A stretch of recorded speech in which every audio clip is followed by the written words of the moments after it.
My vile ex-wife. I divorced my ex-wife more than 5 years ago because she had cheated on me on a regular basis with at least 13 different men and 2 women. As background, my ex-husband and I were swingers until the last year of our marriage. To give you some perspective, when I realized things had gone out of hand, I informed her I'd had enough of swapping partners. Unfortunately, she didn't agree and continued to meet up with guys behind my back. During the 6 months leading up to our divorce, my oldest child was diagnosed with a life-threatening condition. I will not go into details in order to preserve my identity. She started to crumble under the pressure and began to drink excessively, putting herself and our children in danger as a result. It became so terrible that I was forced to leave the house for a few weeks, bringing our children with me to live with my parents. Her closest friend, we'll call her Amy, called me at this time because my ex had exposed all of her dirty deeds to her on a girls' night out only a few days before. During the course of her pregnancy, she confessed to sleeping with a new guy every night and getting inebriated. She also told Amy that she had left our 3- and 4-year-old children alone at home for one night a month earlier in order to meet a guy, and that she had done so in order to meet a man. The rumor was that my ex-girlfriend was planning to file for divorce once she had sucked some more money from me while living rent-free in my home, according to Amy. It was at this point that Amy and I both agreed it was time to bring a halt to the relationship. Her staying with me was a source of frustration for her since she loathed me and couldn't go out and play around with her posse of desperate boys. The first step was to design a plan to evict her from the house and document all of her inappropriate behavior so that we could limit her custody of the children. The first step was to drag my ecstatic back inside the house and collapse on the bed next to her. She became completely mad, demanding that I leave the house immediately and threatening to call the authorities if I didn't comply. She had no clue that I was recording the audio of our conversation. Following my instruction for her to pound sand, she immediately phoned the cops and accused me of domestic abuse. The police officers came in no time and had me in handcuffs in such a short period of time that it made my head spin.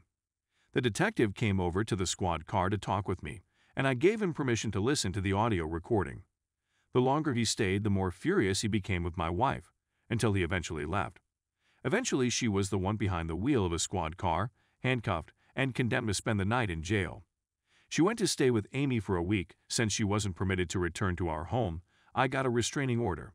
During this week, she went on a shopping frenzy, purchasing a new laptop, an iPhone, at full retail price, and a new clothing. She depleted our bank account and began to raid my savings. Amy also admitted to binge drinking at her residence, to the point that she puked and defecated on herself all over her bathroom. Amy videotaped her binge for posterity, and she sent me 20 minutes of footage of a lady out of control intoxicated.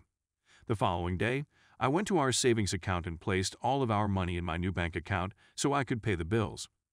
I canceled the account so she wouldn't be able to invoke overdraft protection and leave me liable for the overages. I canceled all of our shared credit cards and moved all of my investment accounts into a separate account in my name alone. She lost it when she realized she no longer had any money to burn through. Because things had grown so awful, she informed Amy that she was thinking about committing herself. I despised my ex, yet I didn't want to see her hurt herself in any way. Amy persuaded her that she needed care and accompanied her to an inpatient psychiatric institution.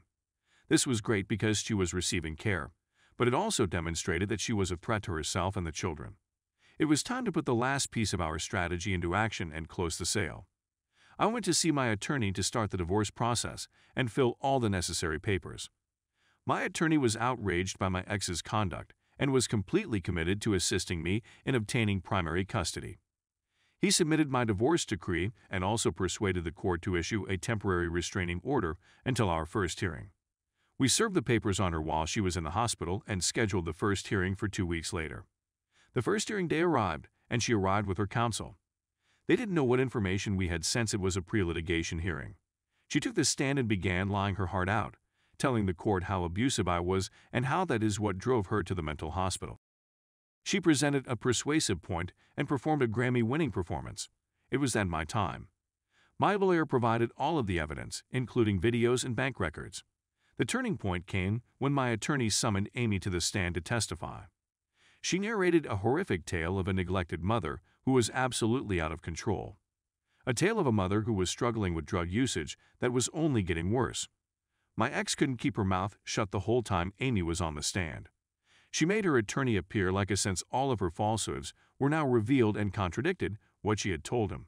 When the dust cleared, I was granted exclusive custody, and she was granted supervised visits until she completed rehab and received more therapy.